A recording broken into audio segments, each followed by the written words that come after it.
This is the Authority Company Podcast, conversations with leaders who are designing the future. Hola, I'm Joe Pardavila, and my guest today has spent over 15 years in the therapy room. After studying hundreds of self-help books, she created a model to decode the hidden patterns driving relationships. Dr. Michaela Renee Johnson is a therapist and the author of the new book, 7 Primal Wounds, Break the Patterns Keeping You Stuck. She blends neuroscience, attachment theory, and real-life grit to show you why you are not broken. Dr. Michaela Renee Johnson, welcome to the show. How are you? I'm doing so fantastic, Joe. Thanks for having me on. So, Michaela, we have to start with a fun fact about you. You know, everyone has a fun fact, and your fun fact is that you've read over 700 self-help books. And for someone like me who reads it notoriously slow, my wife makes fun of me, my library doesn't like me. How do you pull off reading 700 books over the course of your life? Well, first of all, they do make Amazon nowadays. So maybe you don't have to have your library hate you as much. Although I do love a good library. The vibes are so good. To be honest, my mom always said, like, growing up, I was the kid that never accepted anything like as just plain answer. I would always say, but why? But why? And so she was constantly, even before I could read, she was throwing audiobooks my way. She would give me a box of the chicken and a biscuits and an audiobook. And I think it was a really good tactic now looking back, like with young children, that's like the way to go. If you can get a kid to be completely obsessed with a book, you get a lot of free time as a parent. So kudos to my mom. But I think it really started then, a reading rainbow era kind of kid. And it just never stopped. So every time I wanted to learn something, I would go get a book, either from the library or now with the buy now on Amazon. It's dangerous. And recently, I found the advent of AI to be helpful in answering questions and not having to read 600-page books. Tell me your gateway drug. I know this may be an inappropriate question to ask a psychotherapist, but what was your gateway drug to self-help books? Because I'm sure your mom didn't throw a self-help book your way at that early age. Was there one, maybe it wasn't even the first one, but the one that was like, oh, I need to read more of these? Honestly, my gateway was that I grew up in a 27-foot fifth wheel with no running water and no electricity. And so it was actually life choices that led me to kind of start to investigate human psychology and why we make the decisions we do and how we end up in the ways we end up and how to better improve our lives. And so you mentioned this upbringing, but that didn't lead you to therapy right away. You were in marketing and a marketing director, and then made this pivot before the word pivot was cool. What was it about changing careers at that point in your life that was so appealing that you felt like this was the right path for you to set your feet on? So believe it or not, I actually started working in media. So I worked for newspapers as a typesetter when I was very young. And then I started working for some of the bigger newspapers like the San Jose Mercury News. And then I went to work for CBS Viacom in media. And that was when I really started to realize, there was a lot more money in sales and marketing than there was in journalism. And so I was always a writer, but I moved into sales and marketing and I realized, well, to be good at sales and marketing, you really need to understand the psychology of humans. So that drove me into, well, maybe I'll just go get a master's degree in psychology after a bachelor's degree in journalism. So it was kind of this progression that actually did make sense if you were on the train with me. But to the outsiders looking in, it might have seemed a little bit, paradoxical or odd. And so why? Because I think you cut your teeth with sort of like family therapy, couples therapy. Why did you decide to put your eggs in that basket? Honestly, I started out working with kids, believe it or not, and it was really hard on my human emotional side. Like I really struggled kind of seeing that side of things. I even incorporated at first EGALA, which is using equines for therapy and pet assisted therapy. So I had a greyhound that I took through the process. I was volunteering at hospitals, and now I have an Aussie that's been through the pet assisted therapy program. So I was kind of trying to incorporate animals into the children's side of it to make it a little bit easier or more palatable emotionally. And I really started to realize it wasn't the kid's fault. It was the parents' fault. And so I did a brief stint in psychiatrics. I worked actually as a 5150 responder in the hospitals, which was really fascinating dynamics to kind of the more severe of the psychiatric side of mental health. And then started working with couples. And there are it's a unique kind of therapist that can sit in a room with couples that are fighting and screaming at one another and no, you didn't, nuh-uh, uh-huh, like as if they're toddlers or teenagers.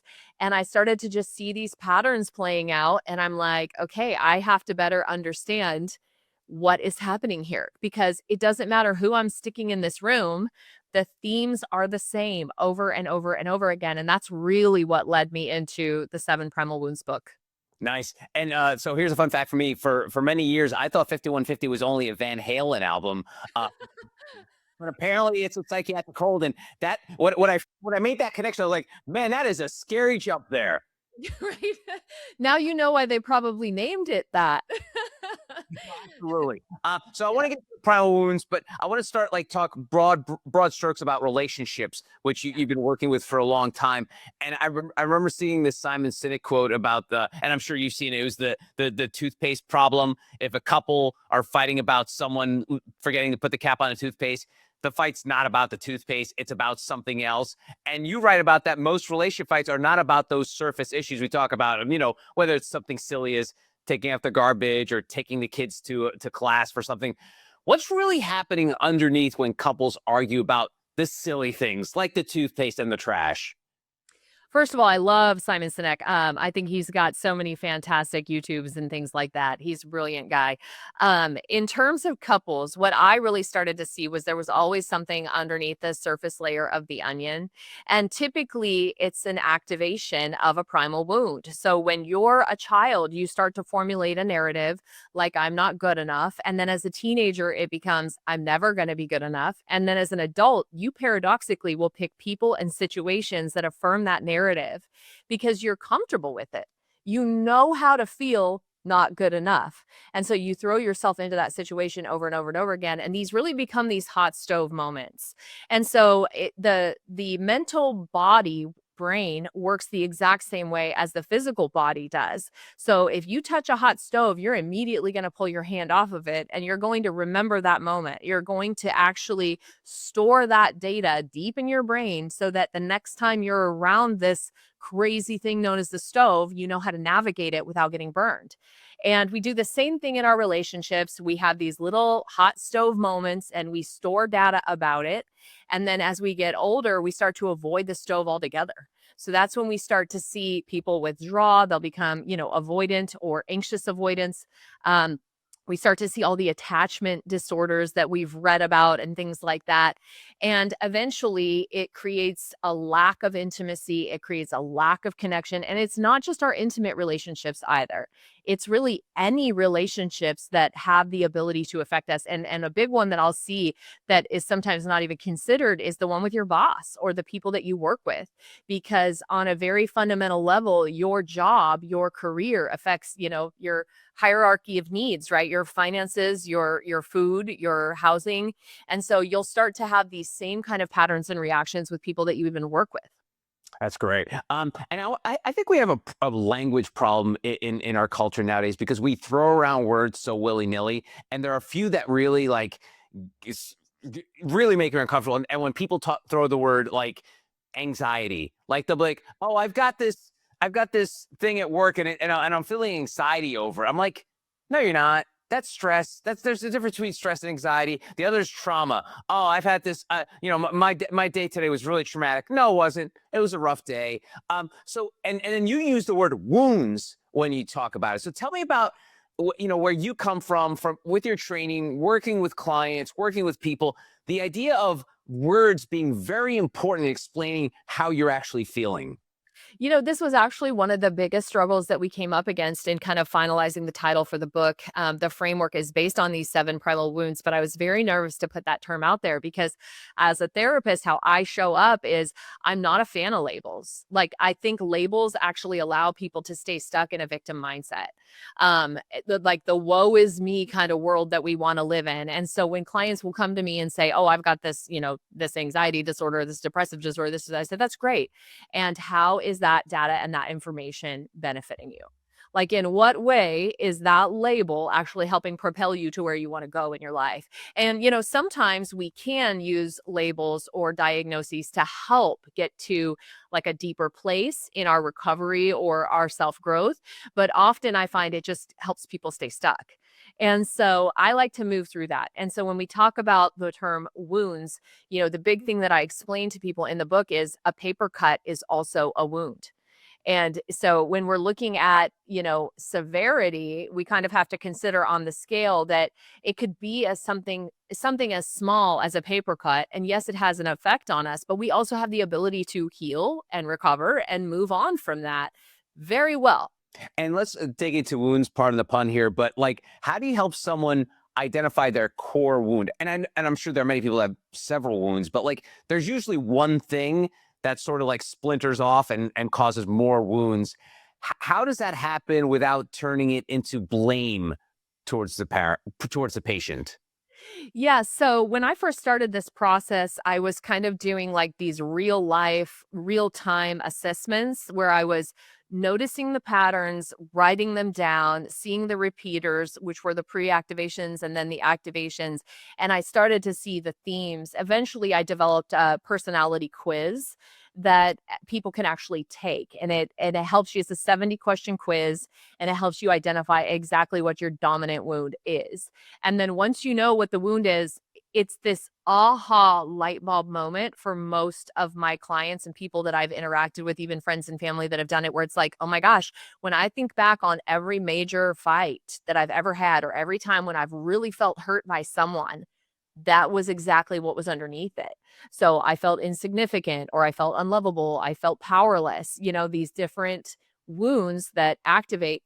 I do find that there are patterns from childhood that help one wound become more dominant. So, for example, if you grew up in a family system with a parent or a sibling that was very sick or ill, you're predisposed to have the powerless wound. So you always felt like there was nothing that you could do to help that individual that you loved. And the downside, the maladaptive side of the powerless wounders is that they often become hyper controlling. So they become the helicopters in their own life, right? Like, I don't want anybody to be hurt. I don't want but how it looks to everybody else is like, can you back off? Like, you're suffocating me. And so these are how these patterns play out. And it's really fascinating stuff. In families that had high perfectionism, high obsession with like doing things right, getting it done properly, usually highly religious homes, I see a lot of the I am inadequate wounders, and which is the not good enough. And so nothing was ever enough. And so I kind of walk into my relationships expecting that I'm a failure, expecting I'm not going to do it right. It can be something as simple as I'm driving down the road and the person next to me says, "Hey, could you slow down and back off that car? You're falling a little too close," and boom, I'm activated in that, what, I'm not a good enough driver? Like, what, you want me to pull over? Right? Like, it's crazy how we see these things play out. It's really fascinating. And one of the things I find that as humans we're really good at is overcorrecting. Like, instead of like slight improvements, and this is societal, this is political, this is cultural, that we never want to just kind of like move the pendulum a little bit. It's got to go to the complete opposite direction. How do you remedy these wounds without overdoing it, overcorrecting the problem? Right. I mean, I will often tell people, let's not peg the other end. Like, we might have full acceleration. We don't need to slam on the brakes. Like, that's just a lot. And so I'll say, like, we're looking at things in life on a 1 to 10 for most areas of our life. And we're looking, if you're currently operating at a 5, we're trying to move to a 6, not to a 10, right? Like, we're looking for tiny, tiny movements. And the thing is when you really realize fundamentally you're not broken, fundamentally you're working very well, then it kind of stops that mindset of, oh my gosh, I need to do a complete 180, like, I've got to completely redo my life. um Ironically, for my incapable wounders, that's really the not smart enough type folks, where they're not going to raise their hand unless they think they have all the information.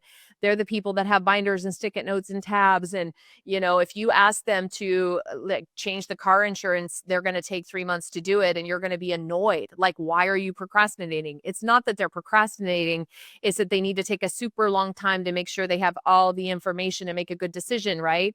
So the wound can actually be very beneficial. So we don't want to shut it off. We don't want to flip the other way, because in its best form, it actually helps you succeed. If you're an insignificant wounder, you probably have tackled some really cool stuff in your life. You've probably done some pretty impressive public speaking opportunities where you've impacted and changed lives from that drive to feel significant. If you're an undeserver, you probably have a nonprofit that you're running because you haven't felt deserving in your life. And so you're giving back in that way. So these wounds all come with a very positive attribute. So that's the other way that I say, let's not 180 this. Like, let's just work within where we're at. Mentioning some of those high achievers, whether it's like people that are leaders of companies, whether they're public speakers, is there a wound that is often seen amongst that group that comes up of the seven? Or maybe it's two, but like, is there one that you constantly see popping up when it comes to folks that are these sort of higher profile individuals? Yeah, your Instagram influencers probably more often than not have the "I am insignificant" primal wound. Your TikTok people and all that. Your really high level achieving successful CEOs are probably incapable primal wounders, which is really interesting. So it's fascinating to me. The COO levels, the operational guys, they're usually an inadequate wounder.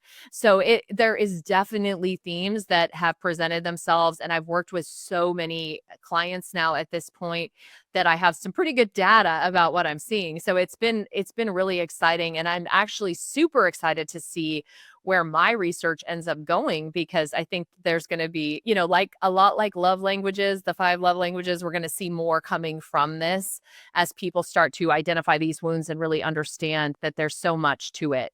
That's great. I want to try to translate some of your language, and that is, you mentioned a couple times, is activations and pre-activations. For the people not as bright as you, aka me, what does that mean? Pre-activations and activations. Sure, when you get triggered. Okay. Yeah, so when something triggers you, that's an activation. And really what it is, and when I say activation, I'm talking about an activation of the central nervous system that's creating a fight, flight, fawn, or freeze response in some way. And usually what it looks like in the body is you get a little tingly, you get a little sweaty, you start to clench your jaw, you feel dizzy, you feel like you got to puke, those kinds of things. There's actual body response that happens when you look at the emergency response system in the body. What's really impressive is things even like appetite gets suppressed. People will say, "Oh, I feel like I gotta go to the bathroom." That's your body saying, "Dump it," because we need to be prepared for the saber tooth, kind of a situation. And so I actually do help people identify the body's response first. Bessel van der Kolk wrote a great book called Body Keeps the Score. And that is a trauma informed, but his work is fantastic. And it is true. Our body does keep the score. It remembers. And so when you get activated, everybody kind of has a different response. I go very vasovagal. So what that means for me is a fainting goat, right? Like I get eerie calm. And when I get too eerie calm, I become incapable of functioning as well. And so when you start to notice your emergency response system, you can recognize it really early on. It's the brake lights on the freeway up ahead before you have to slam on the brake. And that's the pre-activation. Yep. Okay, cool. Awesome. Now, I often talk to folks like yourself and high profile people, and many of you subscribe to the good for thee, not for me philosophy, as in like, do as I say, but I'm not going to do what I say. So tell me about how you follow wounds, identifying your wounds day to day, how it works with your personal life, your professional life. Tell me how the fact that you know all this stuff, do you follow it? Does it help you? Tell me how it impacts you on your day to day. I'll tell you, I didn't get this far in my life trying to fix everybody else. I got this far in my life trying to fix myself, right? So for me, I've actually shared stuff on social media to explain pre-activations and activations, how they happen. And a big, large bulk of the following didn't get it. And they're like, "Oh my gosh, why are you cussing at that person?" or whatever. And, I'm trying to demonstrate how quickly humans will devolve and when we're activated. And so I certainly am not in a position to be flipping that switch off because I know better than that.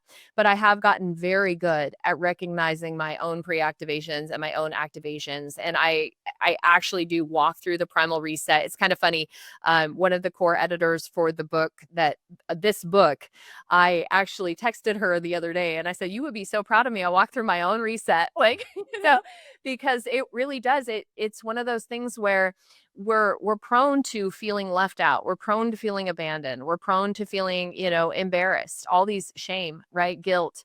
So when we are activated in those really core places, we will respond from the primal place. It's going to happen. And so recognizing your own activation and then being able to do your own repair is a really important part of it. So one of the things that I teach people is we will devolve to a particular age or a particular place based upon what experience we're having in that moment. So, for example, you might devolve to a 3-year-old or a 5-year-old and get teary and withdraw, or you might devolve to a teenager, the primal teenage response, which is kind of the eye roll and the slamming of the door and the whatever, that kind of attitude. Or you'll devolve to a parent, and it may not seem like that's a de-evolution, but it actually is, where we get real ruminating, very judgmental, very critical, like, you should have known better. What an idiot. Like, the tone that's real condescending. And so when you find yourself activated, the first question you really have to ask is, who is showing up? Like, how am I activated? Because what I'll see within couples a lot is wife gets activated and husband tries to give her a hug. Well, she's activated in a teenage part of self that does not want to be touched. She wants to be left alone, and he's like, "I'm trying to hug her. I don't understand." And it's like, well, yeah, no, this is not the hugging vibe. Like, what is wrong with you right now?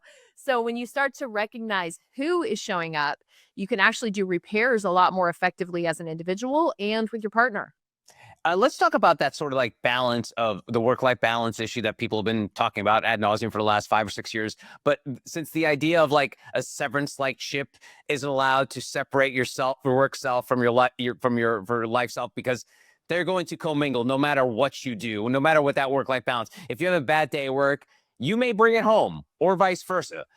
Tell me how seven wounds show up differently in romantic relationships versus work dynamics.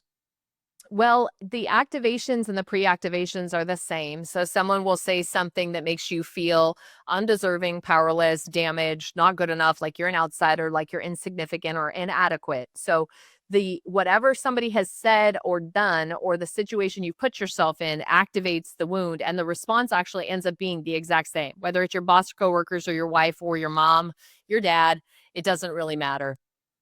Okay, cool. And how about in terms of like giving yourself grace? Like, we're all going to make mistakes, and there are the people out there that'll be either too hard on themselves or not hard enough. Again, the classic overcorrection. What do you talk when you talk to people, right, about, like, tell me about the idea of like giving yourself a break sometimes. It takes a certain level of emotional maturity to be able to move through that. The shame that can come up can become a woe is me mindset, which allows you to think everyone's against you or nobody understands you, right? Or the reverse of that is like, screw them, I don't need them anyway, right? We take that kind of tough guy attitude as well. So it takes a certain level of emotional maturity to even be able to tap into a space to give yourself grace. And I actually think that even better than trying to do that yourself, because truthfully, in the work I do, very few people are actually able to do that. It's better to have a good friend or, a therapist or a life coach that you can kind of process some of this stuff with, that can actually look at the situation from a third party lens, zoom out a little bit, and give you a different perspective. Because once you've seen something, it is hard to unsee it, even if it's a creation in your mind. So if I've decided that it's super hot today and I'm grumpy about that and I'm sweating and I'm miserable, it's going to be really hard for me to think like, gosh, remember how you felt when it was pouring rain and snowing outside and slushy and you wanted the sun so bad, right? Like, it's really hard to shift that mindset once you've decided how you want to feel about something. So I actually think having someone else can be better for that. And tell me about this sort of hybrid approach that you take of like neuroscience and attachment theory. Why is understanding the brain part of it, critical for the emotional change? Because we can't stop the brain. It's just way too powerful. It's way too intelligent and it's way too old. When we look at the amygdala, right? Like people call it the lizard brain or the caveman brain. It's existed for thousands and thousands of years, and you're really not going to be very effective at rewriting it, at least not recoding it. So you can rewire it a little bit if you're aware of what's going on. And that's where understanding the wound, understanding your attachment patterns, understanding, to quote Eric Berne, transactional analysis, those parts of self that we kind of tap into gives you like this superpower. It really does. It makes you uh, far advanced in terms of how the old lizard brain is functioning. And how do you use that without it being a cop out? Like, oh, I'm only doing that because that's the way I'm wired. I can't do anything about that. I know the science, and the science says I can't change because that's the way I'm wired. I love my favorite thing to do with people that are resistant in that way is, and how's that working out for you? Right? Like I just punt the question back. Is that working out in all your relationships? Or do you want to have a different experience? I'm a big fan of the punt. You write about in the book that you're not broken. If someone only remembers one thing from this book, what do you want that sentence to mean for them?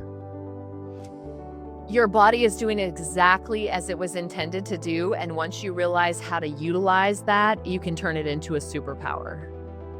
She's Dr. Michaela Renee Johnson. The book, 7 Primal Wounds, Break the Patterns Keeping You Stuck. Michaela, thanks so much for the time. I really appreciate it. Thanks for having me, Joe. This was awesome. And that's going to do it for this episode. If you want to find out more information about Dr. Michaela and our other amazing authors, go to theauthoritycompany.com.